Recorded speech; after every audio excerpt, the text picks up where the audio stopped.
Battle Through the Heavens. By Heavenly Silkworm Potato.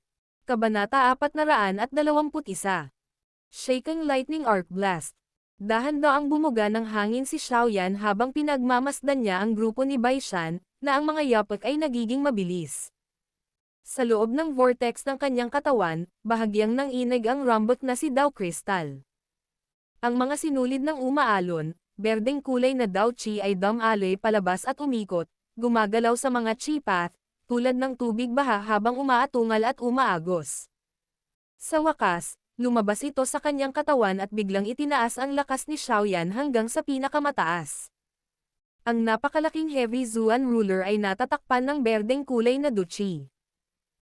Ang makapangyarihang Dao Chi na ito ay naging sanhi ng bahagyang pag-alon ng hangin sa paligid ng mabigat na pinuno. Itinaas ni Xiaoyan ang kanyang ulo habang hawak ng mahigpit ang hilt ng ruler sa kanyang kamay. Itinagilid niya ang kanyang ulo kay Zun-Er at mahinang sinabi, "Tapusin mo sila ng mabilis. Huwag masyadong mag-antala." 3 minuto.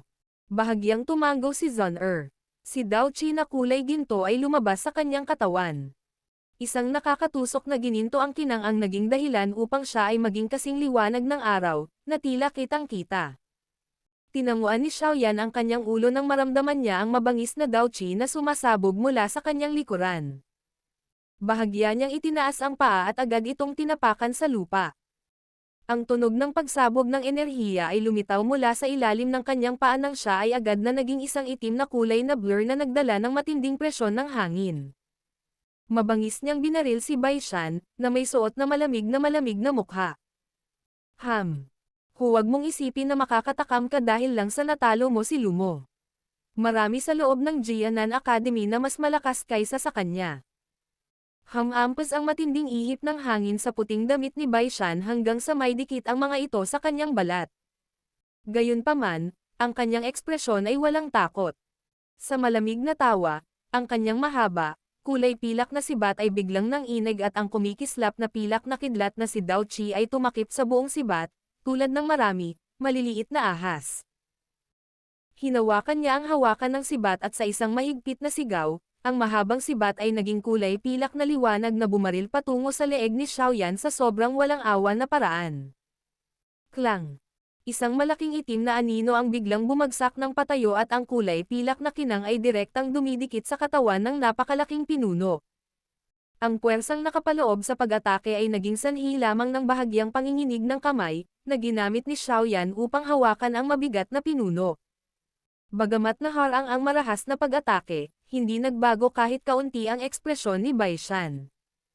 Ang kanyang kamay ay biglang nanginginig, at dinala ang isang parang kidlat, kulay pilak na Dao Chi na gumagalaw sa mahabang sibat na kulay pilak at sumabog ng paputok.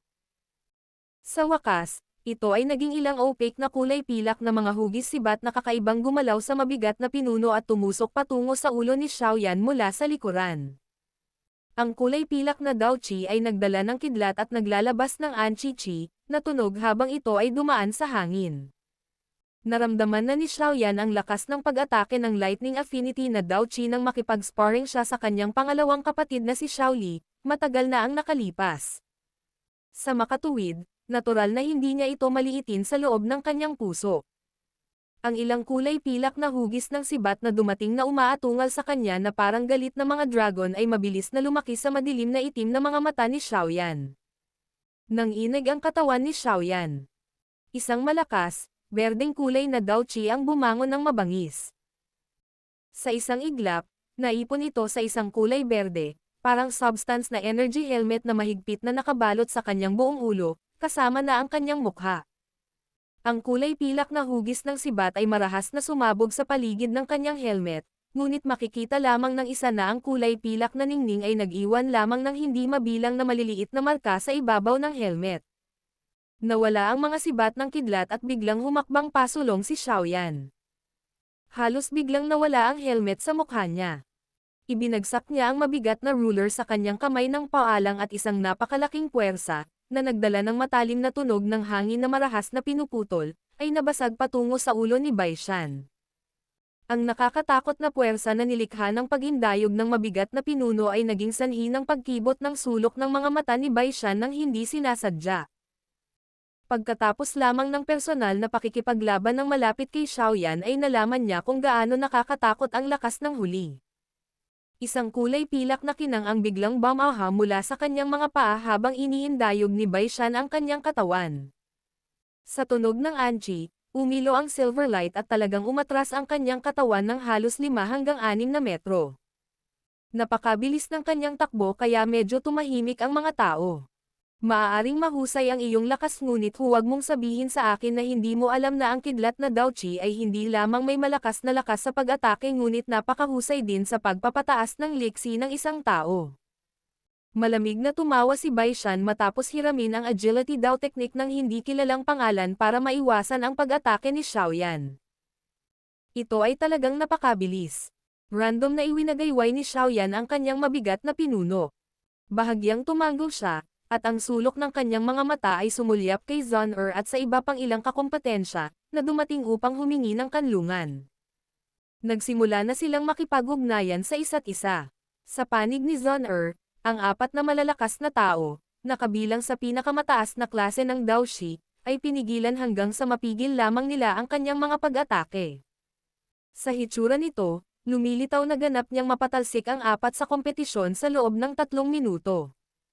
Sa kabilang panig, ang sitwasyon ay ganap ding isang panig.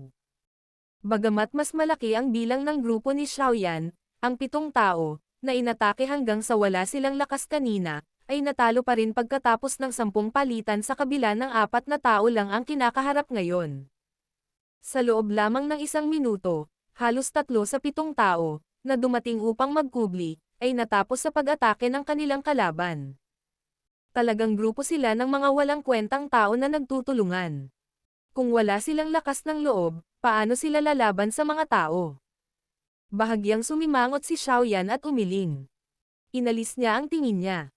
Hanggat pinipigilan niya si Bai Shan, magkakaroon ng sapat na oras si Zon-er upang ganap na maalis ang lahat ng mga kalaban. Sa oras na iyon, kapag si Zon-er ay nakapagbigay ng tulong, ang Bai Shan na ito ay maiiwan lamang na may nag-iisang kapalaran na matalo. Tatalunan ko muna kayo. Pagkatapos nito, kahit na kayang lumaban si Junior Zon-er sa iba, maituturing na akong umatras pagkatapos kong makumplito ang aking misyon. Ayos lang kung matalo ako sa kanya. Pero bago ito, gusto kong hayaan kang Xiaoyan, na maging talunang kalaban ko sa harap ng lahat ng estudyante sa akademya. Mukhang malinaw kay Bai Shan ang intensyon ni Xiaoyan. Malamig siyang ngumiti, at itinutok ang kanyang matalas at mahabang sibat kay Xiaoyan mula sa malayo habang nagsasalita siya ng walang pakialam. Sa anong batayan? Ipinasok ni Xiaoyan ang mabigat na ruler, sa kanyang kamay, sa lupa at ngumiti habang sumagot. Sa pamamagitan ng pag-asa sa lakas ng aking 5 bituin na si Daoshi at ito. Isang madilim na lamig ang naalis sa sulok ng bibig ni Bai Shan. Ang kanyang mga kamay ay biglang inilagay sa gitnang bahagi ng sibat. Agad niya itong inikat ng ligaw. Habang umiikot ang mahaba at kulay pilak na sibat, isang matinding pilak na kinang ang biglang lumitaw sa katawan ni Bai Shan. Ang mga hibla ng kulay pilak na kidlat, na parang maliliit na ahas, ay nagsimulang paulit-ulit na naglalabas at lumiit. Mula sa malayo, lumilitaw na si Bai Shan ay kasalukuyang parang isang kulay pilak na bola ng liwanag. Bukod dito, ang ibabaw ng bola ng liwanag ay natatakpan ng hindi mabilang na mga galami na kulay pilak. Umihip ang malakas at mabangis na hangin hanggang sa pumikit ang mga mata ni Xiaoyan. Naramdaman niya ang malakas na enerhiya na nagsasama-sama sa mahabang sibat sa mga kamay ni Bai Shan. Iyon ay isang uri ng enerhiya na naglalaman ng sobrang ligaw na elemento, na parang isang kulog. Direkta siyang gumamit ng napakalakas na Dao technique sa simula. Plano ba niyang tapusin ako ng mabilis? Pinaikit ni Xiaoyan ang kanyang mga mata at bahagyang pinagdikit ang kanyang mga kilay habang pinagmamasdan ang mabilis na tumataas na enerhiya sa mahabang sibat na nasa kamay ni Bai Shan. Bahagya niyang iginalaw ang kanyang palad at nagsimulang lumitaw ang maputlang berdeng apoy sa bahagyang nakikitang paraan sa ilalim ng takip ng berdeng kulay na Daochi. Xiaoyan, hayaan mong ipakita ko sa iyo kung ano ang tunay na henyo. Hindi ka sapat para kay Zon-er. Nariyan ang hindi malinaw na tunog ng malambot, madilim, Malamig na tawa mula kay Baishan na ipinadala mula sa loob ng umiihip na tunog ng hangin. Mabilis na kasunod nito, ang tunog ng hangin na tumatagos sa kalangitan ay biglang huminto. Sumulyap si Xiaoyan, napagtanto lamang na ang mahabang sibat na kulay pilak sa kamay ni Baishan, na umiikot na parang windwheel, ay biglang huminto sa kanyang mga kamay nang hindi na gumagalaw. Ang kasalukuyang mahabang sibat ay tila ganap na naging isang kulay pilak na sibat ng kidlat. Ang kidlat ay kumislap mula sa katawan ng sibat at naroon ang ingay ng mga kulog na naglalabas. Nang bahagyang gumalaw ang mahabang sibat, naglabas ito ng malakas na enerhiya na magiging sanhi ng walang tigil na pag-alon ng espasyo sa paligid nito. Pumunta ka at mamatay. Isang makapal na kadiliman ang bumungad sa mga mata ni Baishan. Hinawakan niya ng mahigpit ang mahabang sibat habang dumudulas ang mga paa. Ang mahabang sibat ay dahan-daang itinaas sa itaas ng kanyang ulo at, ilang sandali pa, nagpakawala ng tunog ng kulog nang bigla itong bumagsak sa matigas na lupa. Sa isang iglap, isang pag-alog ng lupa na pagsabog ang humila sa lahat ng tingin mula sa buong stadium. Nang makita nila si Baishan, na parang isang kulay pilak na araw, pati na rin ang nakakatakot na lakas na nakapaloob sa kanyang mahabang sibat, umuungal na paulit-ulit na umalangaw mula sa viewing gallery, sunod-sunod. Shaking Lightning Arc Blast. Ang malamig na sigaw ay biglang umalangaw mula sa kulay pilak na bilog ng liwanag. Sa ilalim ng hindi mabilang na bilang ng mga nakakabigla na mga tingin, isang kulay pilak na arko ng kidlat, na hindi bababa sa 10 talampakan ang haba, ay agad na pinalabas ng paputok mula sa lugar kung saan ang mahabang sibat ay nakipag-ugnayan sa lupa. Kahit saan dumaan ang arko ng kidlat, ang matigas na ibabaw ng arena ay nasira hanggang sa ito ay maging ganap na gulo. Ang arko ng kidlat ay parang paikot-ikot na pilak na ahas. Ang bilis nito ay napakabilis na naging dahilan upang ang mga tao ay hindi makapag-react sa oras. Sa labas ng arena, nakikita lang ng lahat ang pilak na liwanag na kumikislap sa loob ng arena. Kaagad, nakakita sila ng malalim na gully na nabuo habang naglalabas ng kaluskos. Ang hitsura ay parang bukid na inararo ng toro. Pagkatapos nito, nakarinig ang lahat ng nakakabinging pagsabog. Ang kanilang mga tingin ay nagmamadaling sinundan ang tunog upang tingnan, para lamang makita na ang lugar kung saan nangyari ang pagsabog ay nasa direksyon kung saan nakatayo si Xiaoyan. Habang pinagmamasdan nila ang malaking kanal, na lumitaw kung saan dumaan sa lupa ang kulay pilak na arko ng kidlat, maraming tao ang nakalunok ng laway. Kahit na ang 7 o 8 bituin na si Daoshi ay malamang na malubhang masugatan sa lugar kung sila ay makatanggap ng ganitong uri ng nakakatakot na pag-atake. Unti-unting tumaas ang alikabok at bomb alot sa lugar kung saan nangyari ang pagsabog. Walang nikititing na ingay sa loob ng alikabok. Para bang ang tao sa loob nito ay naging alikabok sa ilalim ng nakakatakot na pag-atake ni Baishan. Lumitaw ang pamumutla sa mukha ni Baishan habang ang kanyang mahabang sibat ay tumama sa lupa. Ilang patak din ng malamig na pawis ang tumulo mula sa kanyang noo. Agad siyang huminga ng malalim at itinaas ang ulo para pagmasdan ang alikabok, kung saan walang nakikitang paggalaw. Ang sulok ng kanyang bibig ay hinayla sa isang makakapal na tingin. Ang Shaking Lightning Arc Blast na ito ay isang Haizuan Dao technique. Isa ito sa mga high-class na Dao techniques na pinagkadalubhasaan niya. Noong siya ay nagsasanay sa Black Corner region, minsan niyang ginamit ang pag-ataking ito upang seryosong masugatan ang isang malakas na Daoling, na hindi may taas ang kanyang mga depensa sa oras, bago tuluyang kinuha ang ulo ng tao. Naniniwala siya na kahit na ang lakas ni Xiaoyan ay maihahambing sa kanya, ang una ay tiyak na hindi makakaligtas sa pag-ataking ito. Ang alikabok sa arena ay unti-unting nagkalat habang ang arena ay ganap na tahimik. Hindi mabilang na bilang ng mga titig ang nakatutok ng husto sa lugar na ito. Gusto talaga nilang malaman kung ang Xiaoyan na iyon, na mabilis at biglang bumangon sa loob ng Jianan Academy na parang falling star, ay talagang makakalaban ng isang namumukod-tanging at prominenteng tao tulad ni Baishan. Ang alikabok ay unti-unting naging manipis. Isang malaking, itim na pinuno, na ipinasok sa matigas na lupa, ang unang lumitaw sa harap ng paningin ng lahat. Isang malakas na hangin ang biglang umihip, at ang alikabok ay tuluyang nawala. Isang figure ng tao na ganap na nakabalot sa isang kulay berdeng apoy ang lumitaw sa harap ng hindi mabilang na bilang ng mga tingin. Ang madilim na tingin ni Bai Shan ay biglang tumigas. Bahagyang nagbago ang kanyang ekspresyon habang pinagmamasdan ang figure ng tao na may kulay berdeng apoy na kumikiliti sa kanyang buong katawan. Kahit na magkalayo sila, nararamdaman pa rin ni Bai Shan ang nakakatakot na init mula sa kakaibang apoy na iyon. Umaatake ka ba hanggang sa masiyahan ka? Bahagyang inangat ng berdeng kulay na nagninangas na figure ang kanyang ulo. Isang mahinang boses ang napalabas.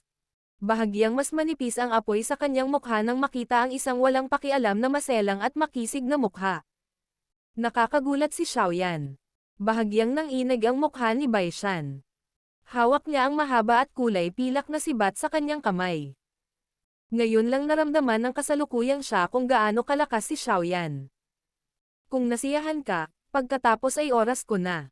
Hindi nagsalita si Bai Shan, ngunit ang kulay berdeng apoy na figure ng tao ay bumulong sa kanyang sarili. Pinagmamasdan ng mga mata ni Bai Shan ang bawat galaw ni Xiaoyan. Matapos marinig ang huling sinabi ng mga katagang ito, bigla siyang umatras. Gayunpaman, nakakailang hakbang pa lang siya pabalik nang maramdaman niya ang init na naililipat mula sa kanyang likuran. Dali-dali siyang tumalikod at isang maputlang berdeng figure ang nagkataon na dumaan sa gilid ng kanyang mga mata. Ang isang kamao na nabalot ng apoy ay agad at biglang lumaki sa kanyang mga mata. Battle Through the Heavens. Kabanata 422. Labanan. Ang kamao ay may dalang mainit at berdeng apoy. Bagamat hindi pa ito nakakadikit sa kanyang katawan, naramdaman pa rin ni Bai Shan ang nag-aapoy na sakit, na hindi niya kayang tiisin, na lumabas sa kanyang balat. Kinagat niya ang kanyang mga ngipin upang makayanan ang sakit. Ang ilaw na pilak ay muling lumundag at lumitaw sa kanyang mga paa. Sa pag-indayog ng kanyang katawan, kakaiba itong kumislap at umatras ng ilang metro. Gayunpaman, tulad ng pag-alis ni Bai Shan mula sa attacking range ni Xiaoyan, ang berdeng figure sa kanyang harapan ay muling kumislap bago siya nagkaroon ng oras upang iangat ang kanyang sibat para umatake. Muling lumitaw ang walang pakialam na mukha ni Xiaoyan sa harap ni Bai Shan. Parehong baliw ang mga kamao ni Xiaoyan nang lumikha sila ng higit sa 10 after images at walang awa na dumurog sa iba't ibang bahagi ng katawan ni Bai Shan. Bawat suntok ay damapo sa laman. Sa loob ng ilang panahon, paulit-ulit na umalangaw sa loob ng arena ang nakapipigil na tunog ng kamao na nakakadikit sa laman. Bastos. Ang mga alon ng sakit na ipinadala mula sa buong katawan niya ay nagdulot ng galit sa puso ni Bai Shan. Ang mga pag-atake ni Xiaoyan ay pinakawalan ng malapitan. Ang ganitong uri ng distansya ay hindi nagpapahintulot sa kanya na ipakita ang kanyang mga kasanayan sa lance. Bagamat ang paggamit ng Wind Lightning Movement Agility Dao Technique ay maaaring magbigay daan sa kanya na makalayo, si Xiaoyan, na nagtanggal ng pagpigil ng Heavy Zuan Ruler, ay nagkataon na nagamit ang kanyang malaking pagtaas ng bilis upang mahabol si Bai Shan. Sa makatuwid, ito ay ganap na walang saysay kahit paano ginamit ni Bai Shan ang Wind Lightning Movement upang dagdagan ang distansya sa pagitan niya at Xiaoyan. Kung atras siya ng 2 metro, susundan at aaban si Xiaoyan ng 2 metro. Anuman ang nangyari, palaging nakikipaglaban si Xiaoyan kay Bai Shan, hindi binibigyan si Bai Shan ng anumang pagkakataon na ipakita ang kanyang mga diskarte sa lance.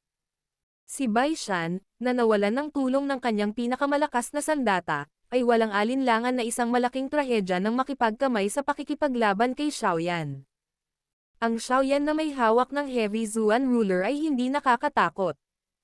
Ang nakakatakot ay ang Xiaoyan na nakatakas sa pagpigil ng bigat ng Heavy Zuan Ruler pati na rin ang kakaibang epekto ng pagsupil sa Dao Qi sa kanyang katawan. Marahil ay magagamit pa rin ni Bai Shan ang kanyang Lightning Affinity na Dao Qi at ang kanyang namumukod tanging pamamaraan ng lance para makipaglaban sa Xiaoyan kapag hawak niya ang Heavy Zuan Ruler.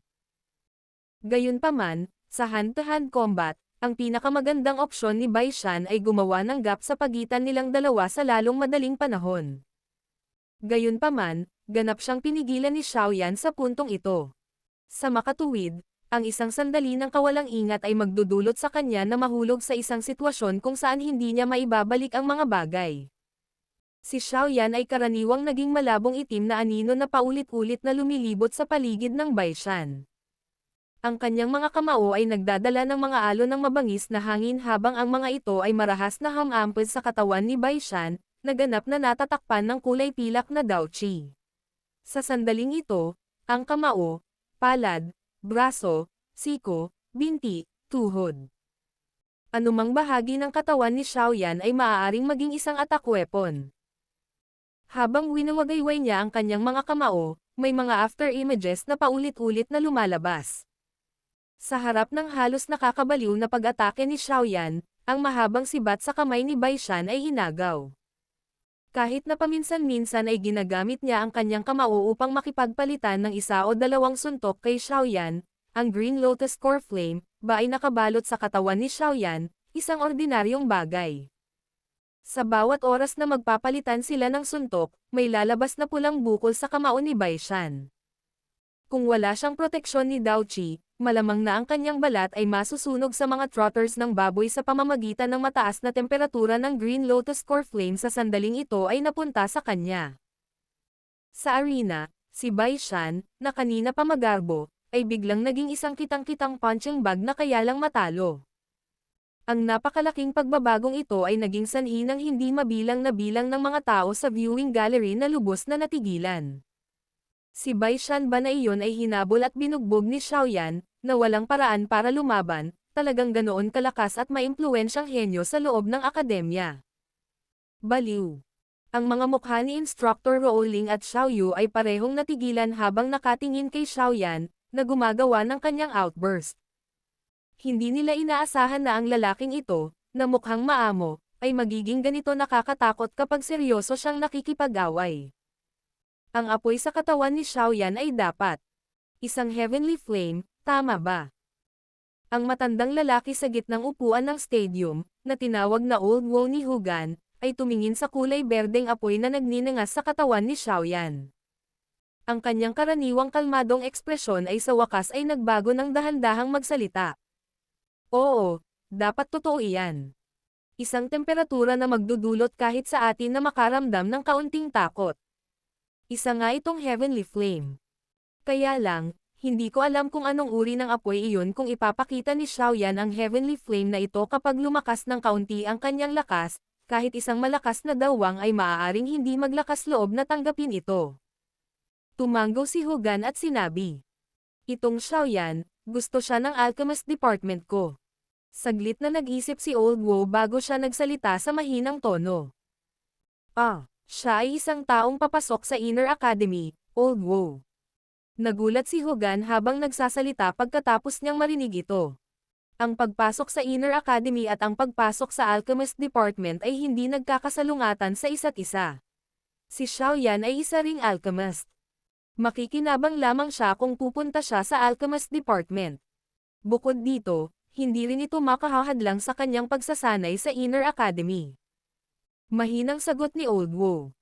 Kung ganoon, gawin mo kung ano ang gusto mo. Wala akong tutol basta't mapapasok mo siya sa Alchemist Department. Kung tutusin, higit pa sa kung ano ang gusto kong hilingin na makapagdagdag ng isa pang natitirang alchemist sa akademya. Umiling si Hugan habang nakangiting nagsasalita. Bahagyang tumango si Old Wo, ngunit hindi na nagsalita. Ipinagpatuloy niya ang kanyang tingin sa arena. Ang walang pakialam at matandang mga mata niyang iyon ay matamang nakatitig sa kulay berdeng apoy na umaangat sa katawan ni Xiaoyan. Isang napakabihirang damdamin ng inggit ang bumungad sa kanyang mga mata pagkaraan ng ilang sandali. Isa pang suntok ang marahas na binasag sa dibdib ni Baishan. Kaagad, isang mahinang tunog na katsa ang biglang tumunog. Malamig na ngumiti si Xiaoyan habang pinagmamasdan ang dahan-daang pagkabasag ng Daochi armor sa katawan ni Baishan. Isa pang sipa ang pumutok, mabigat na damapo sa tiyan ni Baishan. Isang malakas na tunog ang maririnig, at ang kidlat na Daochi armor sa ibabaw ng katawan ni Baishan ay talagang pilit na binasag ni Xiaoyan. Ang lakas ng sipa na ito mula kay Xiaoyan ay napakahusay. Kaya naman, tumalbog si Baishan sa lupa ng arena ng 12-12 metro bago siya huminto. Hindi niya napigilan ang pagluwa ng isang subo ng sariwang dugo. Sa isang maputlang ekspresyon, Nagngangalit siya ng kanyang mga ngipin at tumayo na may nanginginig na katawan. Matapos marahas na tingnan si Xiaoyan sa di kalayuan, kumuha siya ng isang kulay itim na tabletang panggamot mula sa loob ng kanyang storage ring, pinasok ito sa kanyang bibig at nilunok ito. Sa sandaling ito, hindi nagmamadali si Xiaoyan na mag-abala tungkol sa aksyon ni Bai Shan.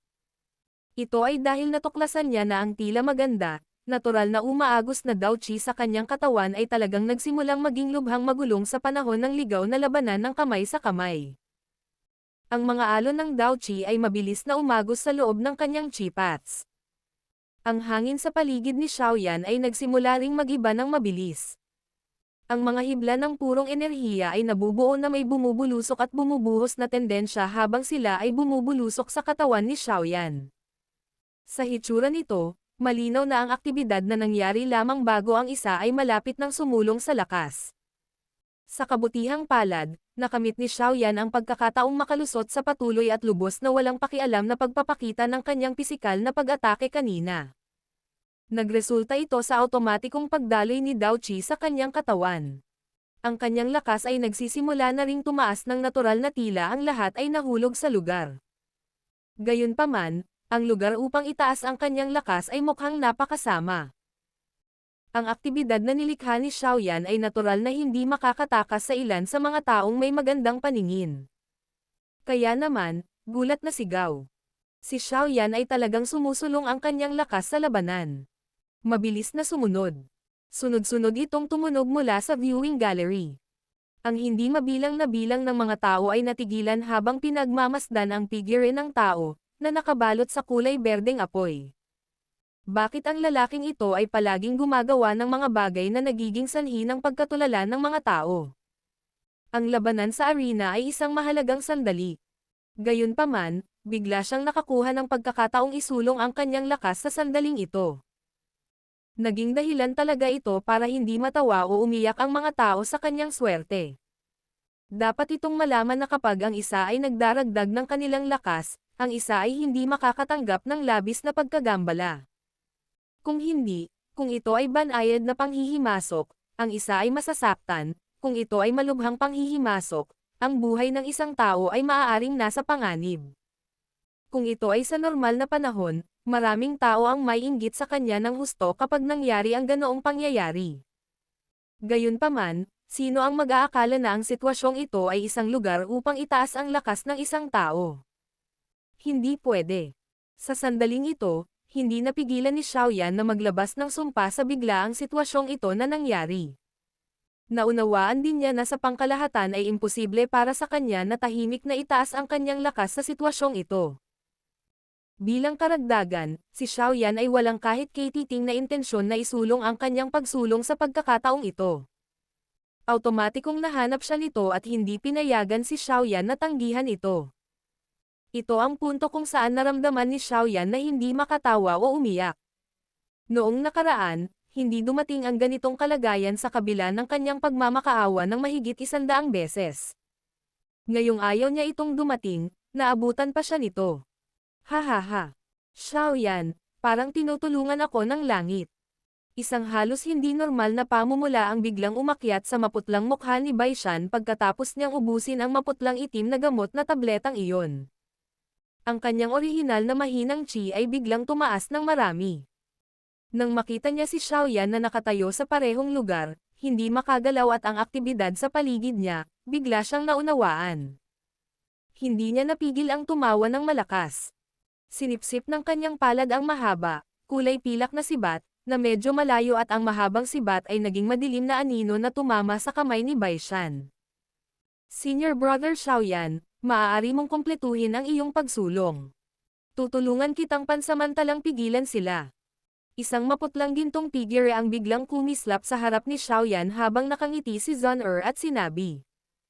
Sa sandaling ito, ang 8 kakompetensya sa ilalim ni Bai Shan ay tuluyan na niyang pinaalis sa arena. Bigyan mo ako ng 10 minuto. Saglit na nag-alinlangan si Xiaoyan bago nagdikit ang kanyang mga ngipin at tumango.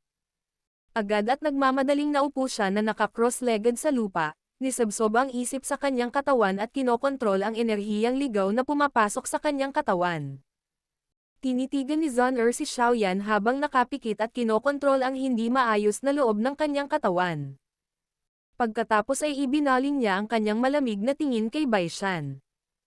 Isang gininto ang kinang sumilay sa kanyang macelan na kamay habang mahina niyang sinabi. Kung gusto mong lumapit, umatake ka lang. Gayunpaman, hindi na ako magpipigil ng kahit ano.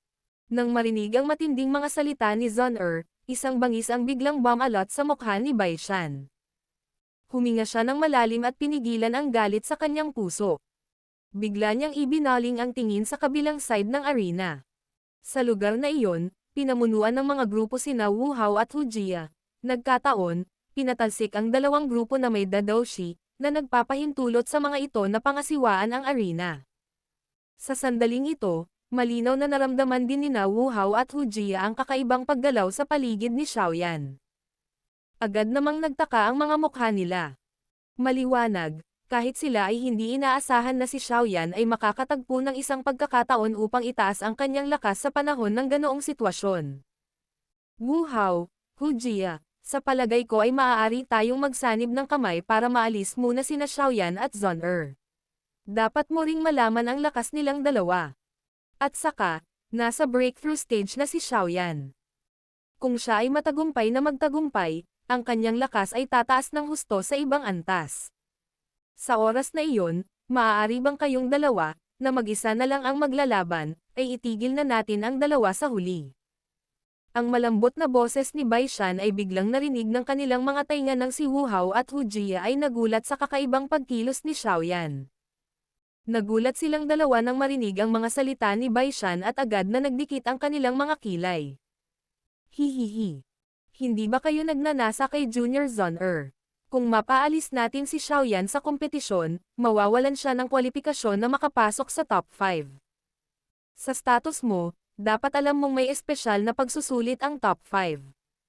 Sa oras na iyon, magkakasama tayo ni Junior Zon-er. Kung wala si Xiaoyan, ang nakakainis na brat na iyon, kailangan lang nating makita kung sino ang makakagalaw ng puso ni Zon-er. Ang boses ni Baishan ay patuloy na umalangaw-ngaw sa tenga nilang dalawa. Hu Jia, wala kang mahahanap na pangalawang babae na may mas mataas na ugali kaysa kay Junior Zon-er sa buong Jianan Academy. Gusto mo ba siyang makitang sinira ni Xiaoyan?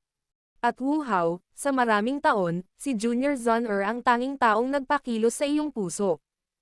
Kung magpapatuloy si Xiaoyan sa tabi ni Zon-er, kailan ka magkakaroon ng pagkakataon? Sa makatuwid, siya ang ating karaniwang kaaway. Huwag nang mag-alinlangan pa. Kung hahayaan si Xiaoyan na matagumpay na isulong ang kanyang lakas, ang mabibigo ay tayo. Dahil sa mga salita ni Baishan, bahagyang nagbago ang mga ekspresyon ni Wu Hao at Hu Jia. Ang mga salitang ito ay nagkataon na natapakan ang kanilang kahinaan. Maya-maya pa, nagpalitan sila ng tingin at tumanggo. Sa malalim na boses, sumagot sila. Sige, tanggalin muna natin si Xiaoyan sa kompetisyon. Battle Through the Heavens. Kabanata 423. Ang lakas ni Zon-er. Nang magkasundo silang tatlo, ikanaway ni Wu Hao at Hu Jia ang kanilang mga kamay. Dalawa nilang dinala ang bawat isa sa kanilang apat na natitirang kakompetensya habang dahan-dahan silang naglalakad sa direksyon kung saan kinaroroonan ni Xiaoyan at Zon-er. Isang madilim na lamig ang bumalot sa mga mata ni Baishan nang makita niya ang kilos nilang dalawa. Lumingon siya at marahas na tinitigan si Xiaoyan, na nakapikit. Pagkatapos nito, ang kanyang tingin ay muling huminto sa binibini, na nakatayong maganda sa harap ni Xiaoyan, may kung anong kalasinggan sa kanyang mukha. Ikinuyong niya ng mahigpit ang kanyang kamao at mahinang bamulong. Akin ka. Hinawakan ni Baishan ang hawakan ng kanyang sibat at humakbang patungo sa kinaroroonan ni Xiaoyan at Zon-er. Hindi nakaligtas kay Zon-er ang paggalaw ng lahat sa arena. Nang makita niya ang tatlong grupo na talagang pinipiling pumunta sa parehong oras, mukhang may naintindihan siya. Sa kauna-unahang pagkakataon, isang mahinang lamig ang lumitaw sa kanyang matikas at katanji tanging mukha. Marahan niyang iwinagayway ang kanyang manggas at ang kulay gintong si Daochi ay mabilis na umahan. Isang puwersa na hindi mas mahina kaysa sa 7 bituin na si Daochi ay sumabog ng paputok mula sa katawan ni Zon-er nang hindi napigilan. Ang kulay gintong Daochi ay pinagsama-sama sa dalawang kumpol ng gininto ang liwanag sa kanyang mga palad, katulad ng maliliit na araw, na mukhang kaakit-akit sa mga mata ng mga tao. Ano? Gusto mo bang pagsamahin ang mga puwersa at pag-atake ng magkasama? Pinagmasdan ni Zon-er ang 11 tao, na papalapit habang mahinang nagtanong. Hihihi. Zon-er, relax, hindi ka namin sasaktan. Kailangan ko lang tanggalin ang taong iyon. Itinuro ni Hujia ang nakapikit na si Xiaoyan habang nakangiti ito. Maaari kang pumunta at subukan. Sumagot si Zon-er sa malamig na paraan. Kasabay nito, ang dalawang kumpol ng matinding gininto ang liwanag sa kanyang mga palad ay lalong pumukaw sa mata. Sina Baishan, Hujia, Wu Hao at isa pang 8 kakumpetensya, na nasa tuktok ng klase ng Daoshi. Ang lineup na ito ay sapat na upang makaramdam siya ng labis na kaguluhan na harapin. Bukod dito, kailangan pa niyang bigyang pansin si Xiaoyan upang maprotektahan ito. Zon-er, hindi mo ba naiintindihan ang nararamdaman ko para sa iyo? Ano ang maganda sa mga mabahong lalaking ito? Ang matubig na mga mag-aaral ni Hujia, na naglalaman ng katusuhan, ay tumitig kay Zon-er sa isang nakakaawang paraan. Ang kanyang mainit na boses ay naging dahilan upang ang ekspresyon ni Baishan sa kanyang tabi ay medyo hindi natural. Hindi ba't mas mabuting hayaan na siya ang nagsabi ng mga salitang ito? Umiling si Zon-er at hindi pinansin si Hujia. Umatras siya ng isang hakbang at inilagay si Xiaoyan sa likuran niya, gamit ang kanyang mga aksyon para ipahayag ang kanyang layunin kay Hujia at sa iba pa. Junior Zon-er, ito ay tulad ng sinabi ni Hujia. Hindi ka namin sasaktan. Gusto lang namin na huwag kang makialam sa amin. Nakangiti si Baishan habang kinakausap niya si Zon-er. Malamig na tumingin sa kanya si Zon-er. Sa pagkakataong ito, tinatamad na siyang makipag-usap sa kanya. Hindi niya naramdaman kung gaano kasuklam-suklam ang lalaking ito sa nakaraan. Sa maikling ilang araw na ito, gayunpaman, ang pagkamuhi ni Zon-er kay Baishan ay umabot sa sukdulan. Ang malamig na tingin ni Zon-er ay muling naging sanhi ng bahagyang panginginig ni Baishan. Huminga siya ng malalim at sinubukang pilitin ang nakangiting mukha. Pagkatapos ay kinausap niya sina Hujia at Wu Hao. Kumilos tayo. Hindi na tayo makakapagpaliban pa. Kung hindi, matagumpay na uusad si Xiaoyan. Tumanggaw sina Hujia at Wu Hao nang marinig nila ang paghihimok ni Baishan. Dahan-daang lumabas si Daochi sa kanilang mga katawan, at sa isang iglap, ang arena ay nahati at sinakop ng ilang malalakas na puwersa. Ang pagbabagong naganap sa arena ay nagdulot din ng pagtaas ng alon sa viewing gallery. Sa hitsura ng mga aksyon ni Baishan at ng iba pa ay malinaw na gusto nilang labanan ang 3 laban sa 1. Ang ganitong uri ng pamamaraan, kung saan binubuli ng mas malaking grupo ang mas maliit, ay nagdulot ng mga alon ng kaguluhan na tumunog mula sa viewing gallery. Gayunpaman, nang maalala ng mga taong ito na ang paraan ng kompetisyon na ito ay hindi sumandal sa ganap na pagkamakatarungan, maaari lamang silang umatras ng walang magawa. Hindi ba masyadong kasuklam-suklam ang mga taong ito? Para talagang labanan ang 3 laban sa 1. Hindi maiwasang mamula ang mukha ni Xiao Yu habang galit na sumisigaw nang makita ang sitwasyon sa arena, na umabot na sa puntong napapalibutan si Zon-er. Ang mga patakaran ng kompetisyon na ito sa pagkakataong ito ay hindi pinahintulutan ang paggamit ng ganoong paraan. Sa makatuwid, wala tayong magagawa tungkol dito.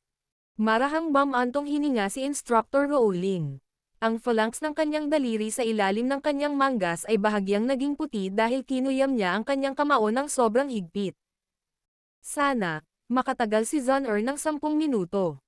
Hanggat na kumpleto ni Xiaoyan ang kanyang pagsulong, magiging maayos ang lahat. Hogan, mukhang napakaraming butas ng pagtatangka mong ito. Kahit na ang isang bagay tulad ng 3 laban sa 1 ay maaari talagang lumitaw. Bahagyang nakasimangot ang matandang Wu habang mahinang nagsasalita, habang nakatingin sa arena. May kung anong pangungot siya sa boses niya. Sa sandaling ito, medyo pangit ang ekspresyon ni Hogan. Mapait lang siyang tumawa nang marinig niya ang mga salitang ito ng matandang Wu bago bamantong hininga. Ang ganitong klase ng kompetisyon ay talagang napakagulo. Nasabi ko na sa simula ng kompetisyon na hindi nila nilalabag ang mga patakaran sa paggawa nito. Hindi mo dapat isipin na pinili kong pumikit dito dahil kasali si Hujia. Sarili niyang desisyon iyon at hindi ako makikialam, kahit kaunti, kung hindi man lang siya mabibigo. Ang lahat ng ito ay mga isyu sa kanila, ang mga kabataan ay tiyak na hindi ako makikialam. Sana. Tumanggo si Old Wo at mahinang nagsalita habang muli niyang ibinato ang kanyang tingin sa arena. Sa ilalim ng hindi mabilang na mga tingin, ang pagkubkob sa arena sa wakas ay nakalock kay Zon-er. 8 kalahok, na nasa tuktok ng klase ng Daoshi, ang unang umatake. Ang 8 figure ay direktang nagdala ng isang mabangis na puwersa habang sila ay bumaril patungo kay Xiaoyan sa likod ni Zon-er. Guardian Trigram Palm. Naging malamig ang magandang mukha ni Zon-er. Ang gininto ang kinang sa loob ng kanyang katawan ay lumundag at ang kanyang mga binti ay talagang umalis sa lupa sa layo na kalahating pulgada. Automatikong gumagalaw ng walang hangin ang mahaba niyang buhok na umaabot hanggang baywang. Ang gininto ang kinang sa kanyang palad ay lumundag at 8 palad ang sunod-sunod na tumama. Makikita ng isa ang mga after images ng 8 palad na huminto sa himpapawid bago sila agad na umalis sa isang kulay gintong bakas ng enerhiya habang sila ay bumaril sa paraang parang kidlat. Sa wakas, mabigat nilang itinatak ang kanilang mga sarili sa dibdib ng 8 kakompetensya na hindi nakaiwas sa oras.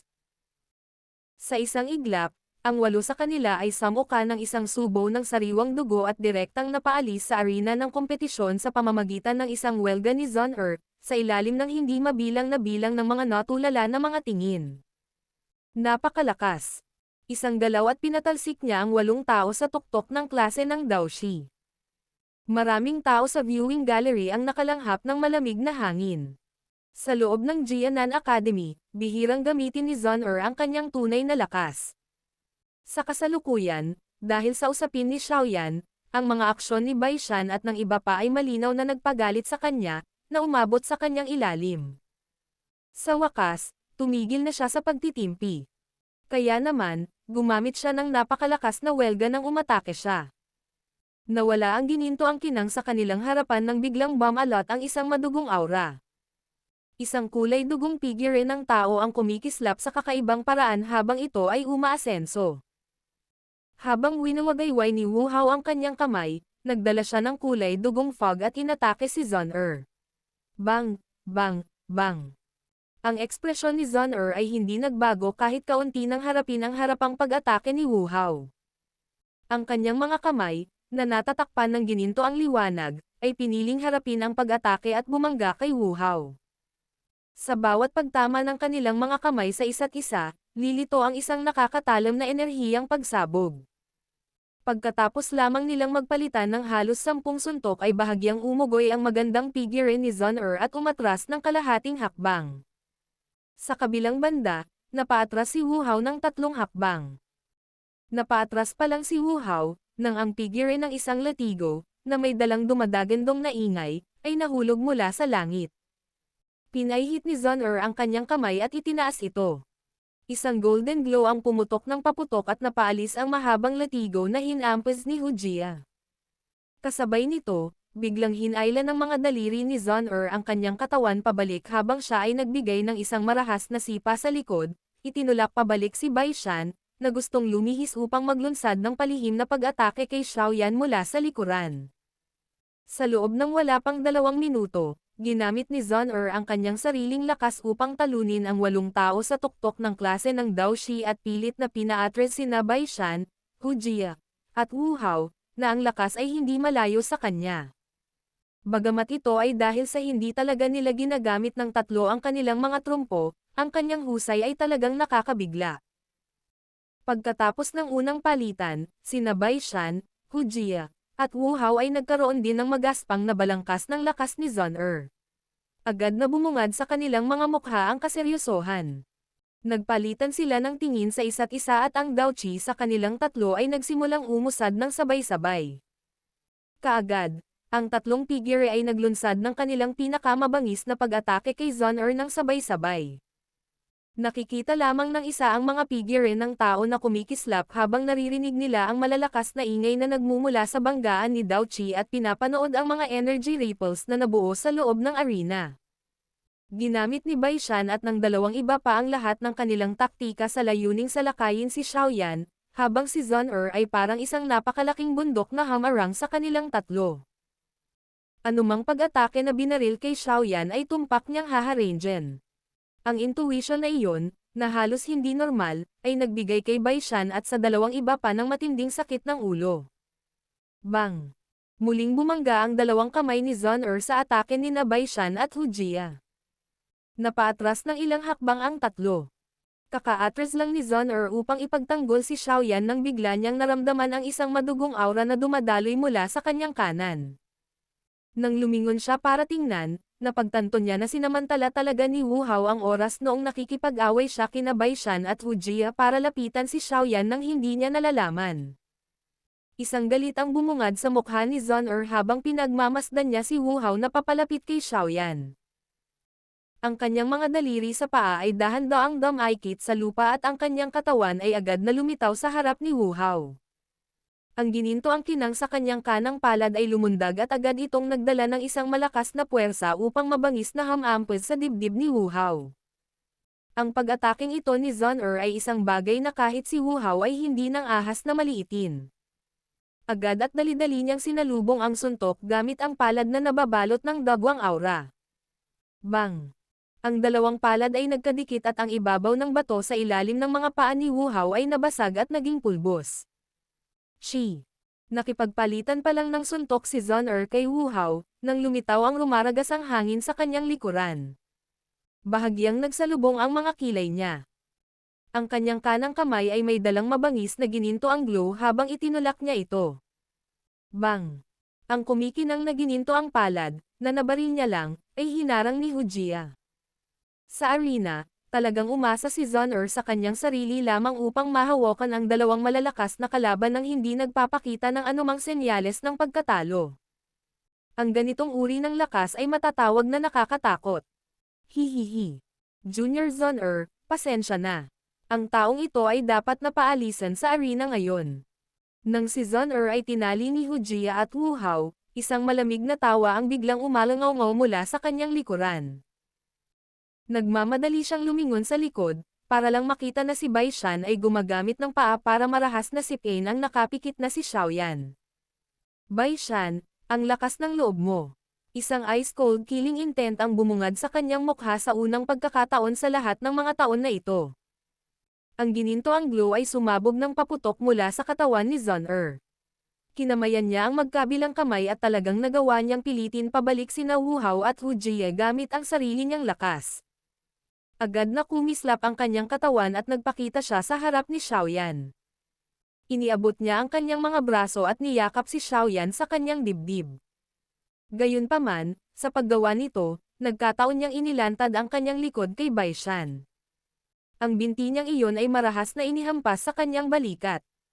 Kaagad, bahagyang namula ang mukha ni Zhon habang may bahagyang dugong lumabas sa gilid ng kanyang bibig, na mabilis niyang pinunasan. Bai Shan, ang lakas ng loob mong saktan siya. Nang makita niya ang bakas ng dugo na kumikislap at nawala sa sulok ng bibig ni Zhon si Wu Hao, na sobrang sensitibo sa sariwang dugo, ay hindi napigil ang magalit nang iikot niya ang kanyang katawan at sinisigawan ng galit si Bai Shan.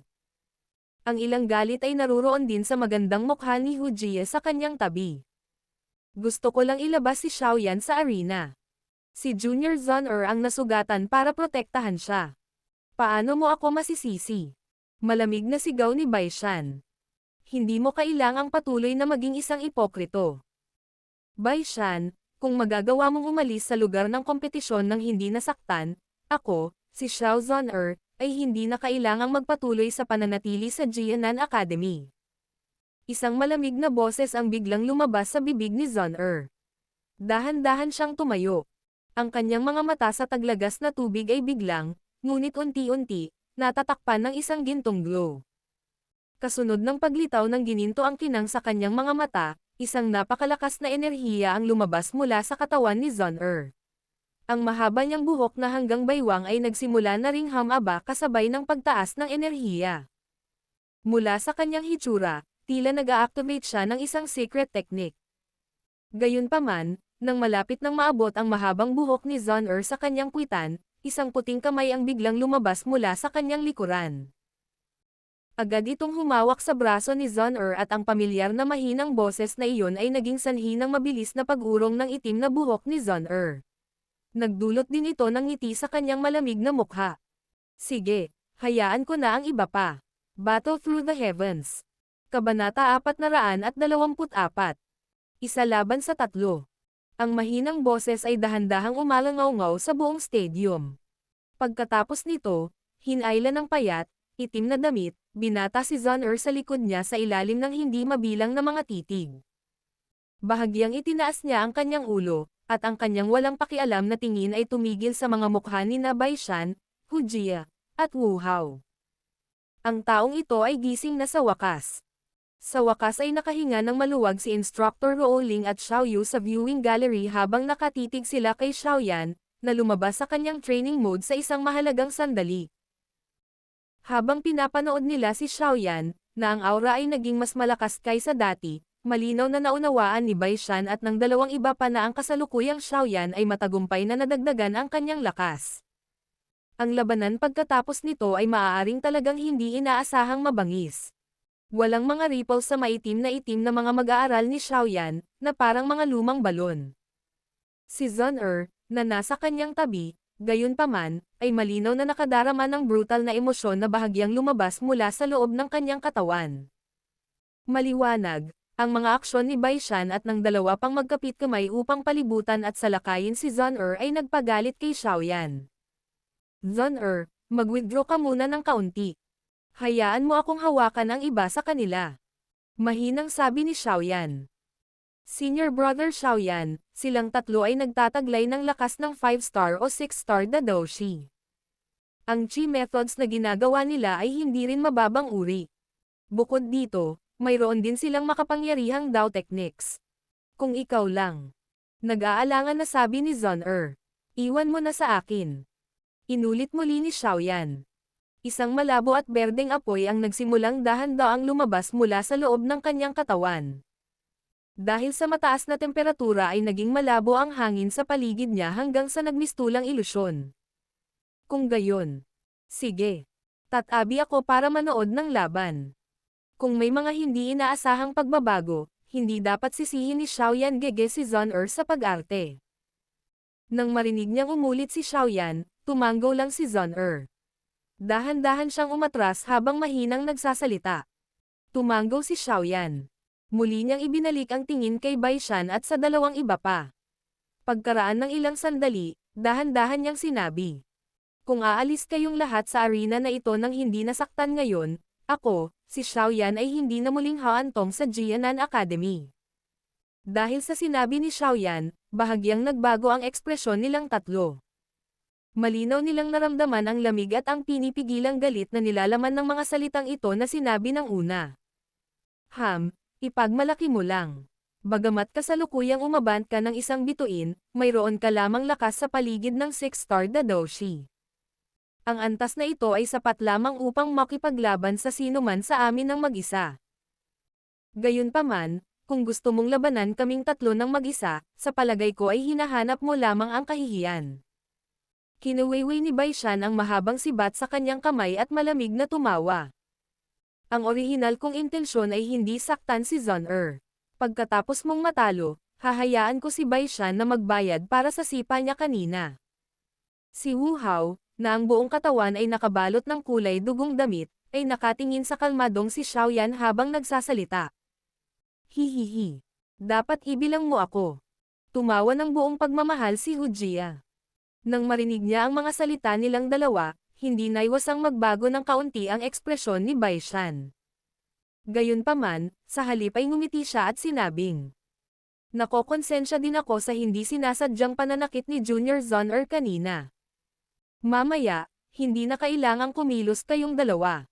Aalis ako mag-isa para humingi ng paumanhin kay Junior Zon-er. Gayunpaman, bago ito, kailangan muna nating talunin si Xiaoyan bago tayo mag-usap ng higit pa. Hindi ba't medyo huli na para pag-usapan ang lahat ng ito? Ikinaway ni Xiaoyan ang kanyang kamay at hindi pinansin si Baishan, na may malamig na ngiti sa kanyang mukha. Ang kanyang mga kamay ay dahan-daang bumuo ng kakaibang selyo sa kanyang harapan. Kasunod ng pagbuo ng selyo, ang kulay berdeng apoy na bumabalot sa ibabaw ng katawan ni Xiaoyan ay biglang namuo. Kaagad, tuluyan itong pumasok sa kanyang katawan na may tunog na suo.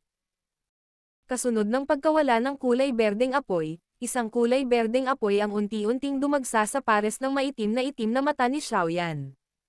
Sa isang iglap, ang isang pares ng maitim na estudyante ay naging isang pares ng mga mata na ngayon ay puno ng kulay berdeng apoy. Ang unang pagbabago ng Skyfire 3 Mysterious Change. Green Lotus Change. Ang mahinahong boses ay dahan-dahang tumunog sa puso ni Xiaoyan. Nang tumunog ang huling salita, ang aura sa katawan ni Xiaoyan ay biglang binawi. Ilang sandali pa, ang aura ay tila isang bulkan, na nabasag sa pagpigil ng lupa habang ito ay bumubulusok sa lahat ng direksyon. Ang kulay berdeng apoy na si Dao Qi ay nagmamadaling lumabas mula sa katawan ni Xiaoyan. Agad itong tumawid ng paalang sa hangin.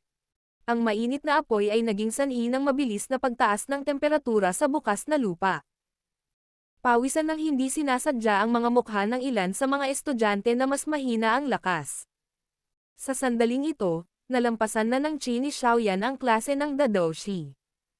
Kung ang isa ay malabo itong susukitin, ito ay hindi bababa sa isang bagay na maaaring magkabalikat kasama ang isang malakas na Daoling. Ang mga mukha ng hindi mabilang na bilang ng mga tao sa viewing gallery ay nagulat at napuruhan habang nakatitig kay Xiaoyan sa arena, na nababalot ng malaking kumpol ng apoy. Naramdaman nila ang pagbabago ng puwersa, na biglang pumutok ng paputok.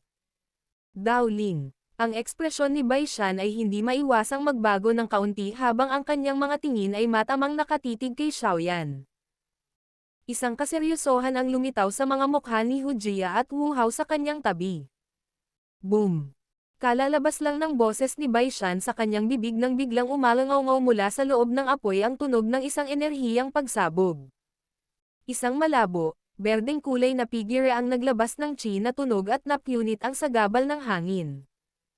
Ang 10 dagdag na metro sa pagitan ng figure at Baishan ay nalampasan ng wala pang isang segundo. Ang nakakatakot na bilis na ito ay naging sanhi ng pagkasilaw sa mga mata ni Baishan at ng dalawa pa. Isang kulay berde, nagninangas na figure na humigit kumulang 3 metro ang taas ay nagdulot ng mataas na temperatura habang ito ay lumitaw sa harap nila. Isang kamao ang biglang bumaril mula sa loob ng apoy. Ito ay naging 3 after images.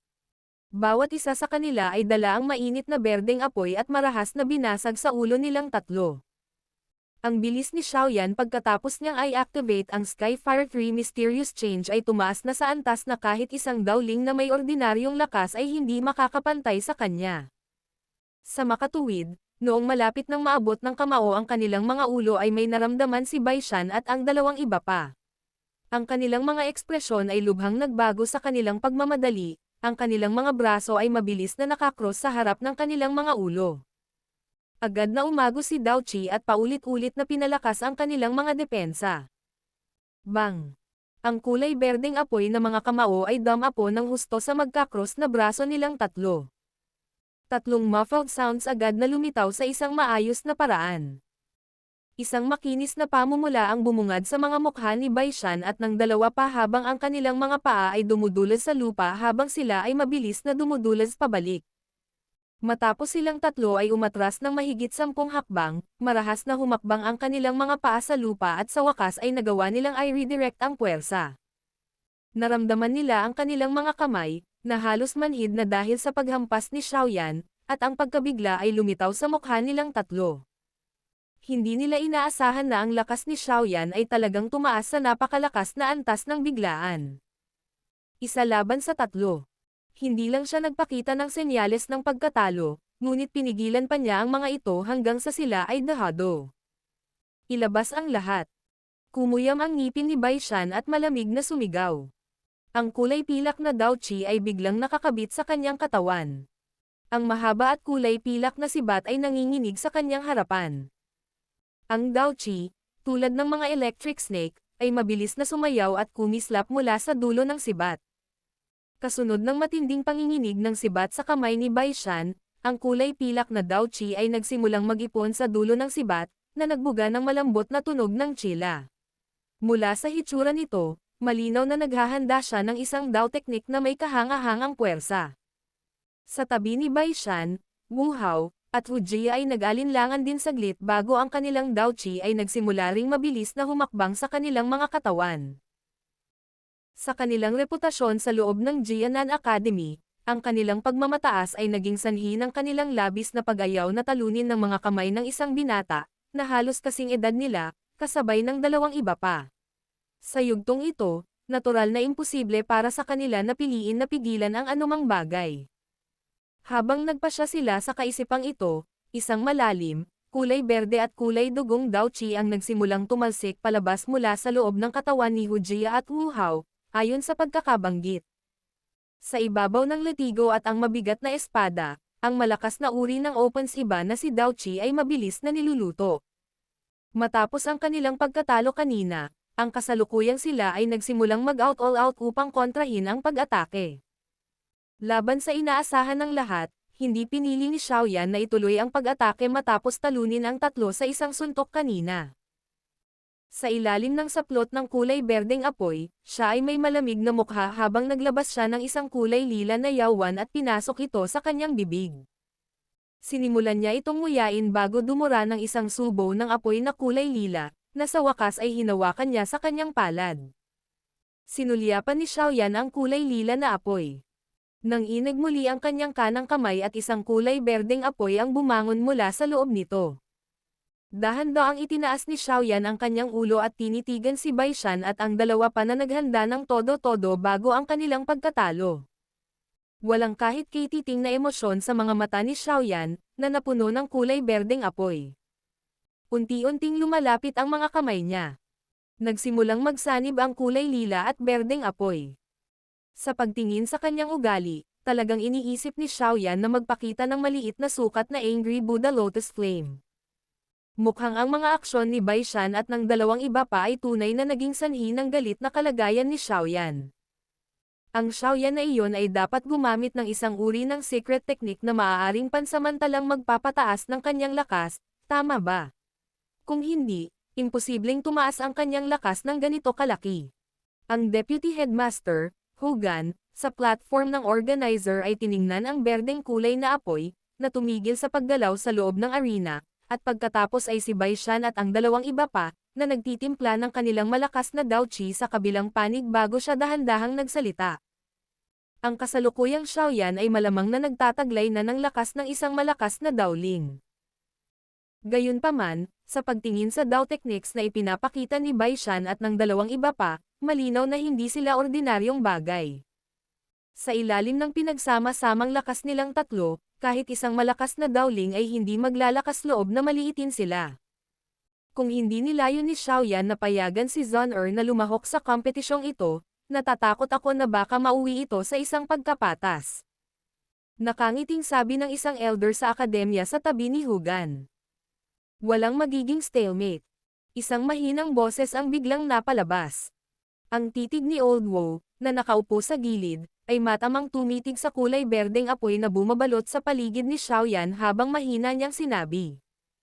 Kung hindi mali ang iniisip kong nangyayari, matatapos ang kompetisyon pagkatapos ng pag-ataking ito. Oh, nang marinig ito ng iba, maging si Hugan ay nakaramdam ng kaunting pagtataka. Ibinato niya ang kanyang tingin sa arena at ilang sandali pa, bigla niyang naramdaman na mayroong isang napaka-wild at marahas na enerhiyang ripple na lumitaw mula rito. Nag-iba agad ang ekspresyon niya. Ang matalim na titig na iyon ng kanyang direktang ipinutok patungo sa kulay berdeng apoy. Mabuting kasama. Ano nga ba talaga ang Dao technique na ipinapakita ng Xiaoyan na ito? Ito ay talagang malakas sa ganoong lawak. Ang tahimik na kapaligiran sa arena ay tumagal ng wala pang isang minuto bago ito biglang nabasag. Glorious Thunder. Quiet Woods Poisonous Snake Vine. Blood-splitting chop. Sa loob ng arena, biglang nanlaki ang mga mata ni Bai Shan at ng dalawa pa. Ang makapangyarihang Dao techniques na nasa kanilang mga kamay ay sa wakas ay nagagawa sa kanilang mga limitasyon. Bigla nilang pinagpag ang kanilang mga sandata at sa isang iglap, pilak, berde, at pula, tatlong hindi maihahambing na mabangis at malalakas na enerhiya, ang Dao techniques ay binaril. Kahit saan dumaan ang tatlong enerhiya, ang matigas na ibabaw ay tuluyang nabasag. Maraming nakakatusok na linya ng crack ang kumalat hanggang sa gilid ng arena bago huminto. Habang ang tatlong mabangis na enerhiya ay pumuputok ng paputok, isang walang malasakit na boses ang malumanay ding tumunog mula sa loob ng berdeng apoy na figure ng tao sa hindi kalayuan. Kaagad, isang neighbored lilang glow ang lumabas mula sa kulay berdeng apoy sa paraang parang kidlat. Sa wakas, tahimik nitong dinala ang isang magandang, berde-lilang tugaygayan, at biglang bumangga sa tatlong enerhiya sa ilalim ng pagtutok ng hindi mabilang na bilang ng mga titig. Bang! Sa sandaling sila ay nagbanggaan, ang apat na enerhiya sa una ay natahimik ng ilang sandali bago ang isang nakakapang-alog na pagsabog ay biglang lumitaw. Mabilis na kasunod nito, tumaas ang makapal na alikabok at kumalat sa buong arena. Sa sandaling ito, ang buong bukas na lupa ay naging mga guho. Habang pinagmamasdan nila ang arena, na halos naging mga guho, ang viewing gallery ng arena ay bumagsak din sa parang kamatayang katahimikan. Battle Through the Heavens. Kabanata 425. Walang awa. Sa ilalim ng focus ng hindi mabilang na bilang ng halos mapurol na mga tingin, ang alikabok na tumatagos sa buong arena ay dahan-dahang kumalat. Ang kumpletong gulo at mga pira-pirasong bato na lumitaw sa kanilang mga pasyalan ay naging dahilan upang ang viewing gallery ay naglalabas ng mga alon ng mga tunog na likha ng biglaang paglanghap ng malamig na hangin. Sa sandaling ito, ang matigas na arena, na orihinal na nilikha sa pamamagitan ng maayos na pagtatambak ng malalaking bato sa isa't isa, ay talagang naging ganap na nagkakagulo. Isang malalim at malawak na hukay ang lumitaw sa gitna ng mga guho. Nagkalat ang mga kakaibang bato sa paligid ng malalim na hukay. Kung titingnan ang kanilang hitsura, ang arena ng kompetisyon ay ganap na naiiba mula sa dati. Walang inaasahan na ang banggaan sa pagitan ni Xiaoyan at ng tatlong tao na koponan ni Bai Shan ay talagang lilikha ng isang nakakatakot na mapanirang lakas. Ang taong ito, napakalakas talaga niya. Natigilan si Xiao Yu habang pinagmamasdan niya ang arena ng kompetisyon na naging mga guho. Ilang sandali pa bago siya nagpakawala ng malalim na hangin at nagsalita na may mapait na ngiti. Kahit na mataas na ang tingin niya sa kanyang pinsan, na may sariling independent at espesyal na pag-uugali mula pa noong bata pa siya, kahit na hindi niya inaasahan na ang lalaking ito ay magiging napakalakas hanggang sa ang kanyang lakas ay naging sanhi ng kahihiyan ng mga tao pagkatapos na hindi siya makita sa loob lamang ng 2 taon. Sa kanyang tabi, tumango si Instructor Rowling habang ibinahagi niya ang parehong damdamin sa kaibuturan niya. Tahimik niyang ungol sa puso niya. Eksakto kung paano nagsanay ang kapwa ito sa loob ng 2 taon na ito. Noon, sa Wutan City, si Xiaoyan ay maaaring may pambihirang talento, ngunit kahit na matapos ang lahat, halos hindi niya makayanan ang 20 pakikipagpalitan sa kanya. Ngayon, gayunpaman, naisip mismo ni Instructor Rowling na hindi masyadong mataas ang tsansa niyang manalo kung lalabanan niya si Xiaoyan. Sa wasak na arena, kung saan ang di mabilang na bilang ng mga titig ay nagtipon, isang kulay berdeng figure ang biglang kumislap sa tuktok ng isang malaking bato. Ang kanyang tingin ay dumaan sa mga guho at tuluyang tumigil sa malaking hukay na iyon. May 3 mahihinang kiss pa rin ang naruroon. Ang alikabok na bumangon mula sa malalim na hukay ay unti-unti ding naninirahan. Ang sitwasyon sa loob ay sa wakas ay lumitaw sa harap ng mga mata ng lahat ng naruroon. Sa loob ng malalim na hukay, mayroong isang lugar na medyo patag. Walang mga pira-pirasong bato sa lugar na iyon. Sa halip, mayroong isang makapal na layer ng alikabok ng bato. Maliwanag, sa lugar kung saan nagbanggaan ang parehong lakas ng magkabilang panig, ang nakakatakot na pagsabog ng enerhiya ay nabasag ang mga pira-pirasong bato hanggang maging alikabok. Mula dito, makikita kung gaano kalakas ang Dao Qi na ipinakita nilang 4. Sa bakanteng lugar sa loob ng hukay, 3 tao ang nakahawak sa batong pader sa likod nila gamit ang kanilang mga kamay.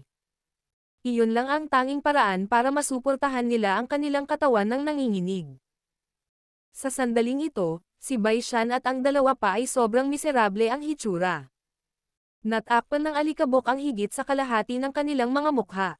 Medyo marami rin ang mga butik sa kanilang mga damit na Sir Asira. Tsaka namumutla ang mukha nilang tatlo. Malabo ang bakas ng dugo sa sulok ng kanilang mga bibig. Nawala na ang katatagan ng kanilang paghinga kanina. Malinaw, sa ilalim ng pagsabog ng Angry Buddha Lotus Flame na pag-atake ni Xiaoyan, na hindi maglalakas loob na tumanggap ng ulo, si Baishan at ang dalawang iba pa ay malubhang nasugatan. Hindi mabilang na mga tingin ang huminto sa miserableng mukhang katawan nilang tatlo. May bahagyang hindi makapaniwala sa kanilang mga mata. Ang tatlong napakalakas, nangungunang mga mag-aaral sa loob ng Jianan Academy sa pagkakataong ito, ay talagang nabawasan sa ganoong kalagayan ng mga kamay ng isang binata na kara-rating lang sa akademya wala pang 3 araw ang nakalipas. Nasaan si Xiaoyan? Pinunasan ni Baishan ang bakas ng dugo sa gilid ng kanyang bibig. Inangat niya ang ulo niya at nilaybot ng tingin ang buong paligid. Isang makinis na pamumula ang bumungad sa kanyang maputlang mukha nang sabihin niya sa namamaos na boses. Mukhang nakabaon siya sa ilalim ng mga guho sa pagsabog ng enerhiyang iyon.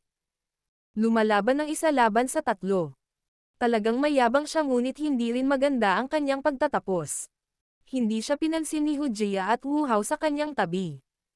Nilunok nila ang kanilang laway at binasa ang tuyong lalamunan. Maya-maya pa ay nagdikit ang ngipin ni Hujia at sinabing, "Kalokohan. Kung alam ko lang kanina, hindi sana ako nakinig sa pang-iinsulto mo.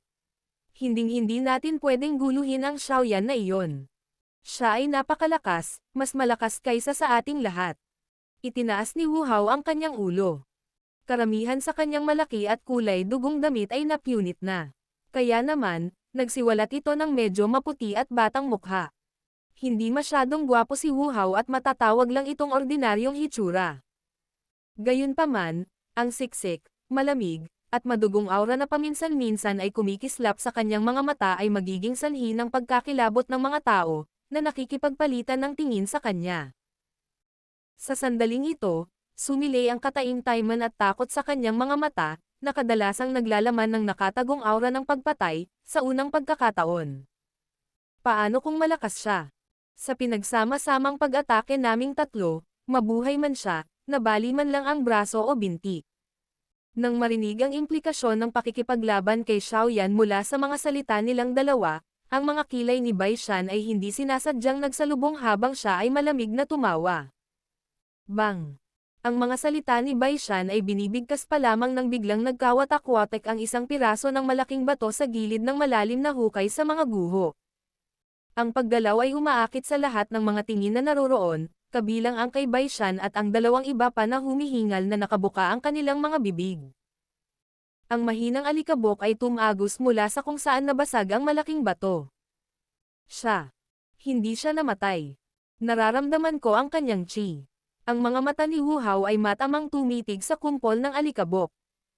Nakalanghap siya ng malalim na hangin habang dahan-dahang magsalita. Mabilis na umikot ang mukha ni Baishan sa kanyang tagiliran. Ang kanyang orihinal na maputlang mukha ay naging mas mapatla sa sandaling ito. Maliwanag, ang mahuhusay na estudyanteng ito, na isa sa mga nangungunang tao ng taon sa loob ng Outer Academy ng Jianan Academy, ay nakabuo na ng ilang nakakatakot na emosyon patungo sa binata na nakaitim na damit na hindi niya maamin sa loob ng kanyang puso. Lalo na pagkatapos ng malaking labanang nakakapukaw ng kaluluwa kanina. Sa ilalim ng pokus ng lahat ng mga tingin sa stadium, biglang may mahinang tunog ng pagtapak ng mga paa sa ilang pira-pirasong bato na ibinuga mula sa alikabok. Matapos marinig ang tunog ng mga yabag, hindi maiwasang magbago ang mga ekspresyon ni Baishan, Hujia, at Wu Hao. Papalapit ng papalapit ang tunog ng mga yabag. Hindi kumikislap ang mga mata ni Baishan habang nakatitig sa alikabok. Ilang sandali pa ay biglang nanliit ang kanyang mga mata. Isang binata na nakasuot ng itim na damit, na kasing linas ng damit bago ang labanan, ay dahan-daang lumabas mula sa alikabok at nagpakita sa harap ng paningin ng lahat. Biglang tumahimik ang buong stadium habang pinagmamasdan ng lahat ang itim na damit na iyon na tila bago, pati na rin ang kalmadong mukha ng binata na kapareho ng pagpasok niya sa arena. Sino ang aasahan na pagkatapos maranasan ang nakakatakot na pagsabog ng enerhiya kanina, ang taong ito ay hindi lamang nabali ang kanyang braso o binti gaya ng inaasahan ni Bai Shan, ngunit ang kanyang chi ay nanatiling malakas at ang kanyang panlabas ay nanatiling malinis. Ang hitsura na ito ay parang langit at lupa kung ihahambing sa kaawa-awang mukhang Bai Shan, Hu Jia, at Wu Hao. Ang pagkakaibang ito sa hitsura ay lubos ding nagpatingkad sa panalo sa pagkakataong ito. Walang mag-aakalang si Xiaoyan, na maaaring panatilihin ang kanyang unang hitsura pagkatapos ng ganoong matinding labanan, ay walang kwalipikasyon para maging kampyon ng qualifying competition sa pagkakataong ito. Pagkatapos ng matinding laban na ito, ang pinakamalakas na tao sa qualifying competition ay unti-unting naging malinaw. Tunay na naging malakas si Senior Brother Xiaoyan. Ang lakas ng nakakatakot na Flame Lotus na Dao Technique na ipinakita niya kanina ay halos umabot na sa rurok ng klase ng Zuan na Dao Techniques. Ngumiti si Zun na nakatayo sa isang malaking bato, at bumulong sa sarili bago niya tiningnan ang binata na may itim na damit, na dahan-dahang naglalakad palabas. Bakas sa mukha niya ang kalungkutan at pagmamalaki. Siya ay hindi nag-aalala tungkol sa kung siya ay maaaring maging sa limelight at ang focus ng hindi mabilang na bilang ng mga tao. Gayunpaman, kung nakapagpakita si Xiaoyan ng lakas, na naging sanhi ng pagkagulat ng mga tao, sa ganitong uri ng lugar, si Zun ay makakaramdam ng kaligayahan mula sa kanyang puso. Dahan-daang lumabas si Xiaoyan mula sa alikabok. Nanatiling walang pakialam ang ekspresyon niya habang walang ingat na sumulyap sa kanilang tatlo. Nang walang anumang babala, biglang bumalat ang brutalidad sa kanyang maitim na mga mata. Kasabay nito, ginalaw ni Xiaoyan ang kanyang katawan at bigla itong naging isang itim na anino. Sa isang iglap lang, may dala itong malakas na hanging tunog at nakaka-pressure na aura nang sumulpat siya sa harapan nila, dahilan para matigil ang paghinga nilang tatlo. Xiaoyan, anong balak mong gawin? Tayo ay. Nanlalabo ang mga mata ni Bai Shan. Bigla niyang napagtanto na si Xiaoyan ang lumitaw sa kanyang harapan. Nabangga ng kanyang mga mata ang maitim na mga pupil na iyon at nagkataon na nakita ang paniniil at hangarin ng pagpatay sa loob nila. Kaagad, nagmamadali siyang sumigaw. Gayunpaman, bago tumunog ang kanyang sigaw, isang itim na anino ang dumaan sa kanyang mga mata. Isang matinding pananakit ang nailipat mula sa ibabang bahagi ng tiyan ni Bai Shan. Isang malaking puwersa ang yumanig sa kanyang katawan hanggang sa gamulong ito paatras at tuluyang nabasag ng marahas sa batong pader. Kaagad, ang mahinang tunog ng mga bitek ng buto ay biglang narinig. Xiaoyan, ikaw. Ang biglaang pag-atake ay naging sanhi din ng pagkagulat nina Hu Jia at Wu Hao. Agad naman silang nag-react. Mabilis na napaatras ang kanilang mga katawan habang sumisigaw sila gamit ang kanilang mga bibig. Paano madaling ma-offset ang sipa kanina? Habang si Hu Jia ay nagmamadaling umatras, ang itim na anino ay pumasok sa malapitan, na parang multo habang ang malamig na walang pakialam na mga salitang iyon ay tumutunog. Xiaoyan, ang lakas ng loob mo. Ang malamig na mga salita ay nagdulot kay Hu Jia ng panlalamig sa kanyang puso. Ang kanyang boses ay naging matalas din sa sandaling ito. Mula noong bata pa siya hanggang sa paglaki niya, kailan siya inabuso at binugbog sa ganitong paraan, lalo na sa kanyang pagkakakilanlan at background. Malamig ang ekspresyon ni Xiaoyan. Hindi siya tumugon sa matalim na sigaw ni Hu Jia. Walang kaunting pag-aalinlangan, bigla niyang ibinaba ang kanang paa. Isang malakas na puwersa na nagdadala ng mababa at malalim na sonic boom ang malakas na dumampi sa ibabang bahagi ng tiyan ni Hu Jia, habang pinagmamasdan ng hindi mabilang na bilang ng mapurol na mga mata. Kasunod ng malalim na tunog, ang katawan ni Hu Jia ay agad na dumaikit sa lupa, na gumuhit ng peklat na mahigit 10 metro ang haba bago siya bumangga sa isang bato. Kaagad, nagluwa siya ng isang subo ng sariwang dugo. Sa pagharap sa mapaghiganti na paghabol ni Xiaoyan, hindi nagpakawala si Wu Hao ng di sinasadyang pag-iyak, tulad ng dalawang tao kanina.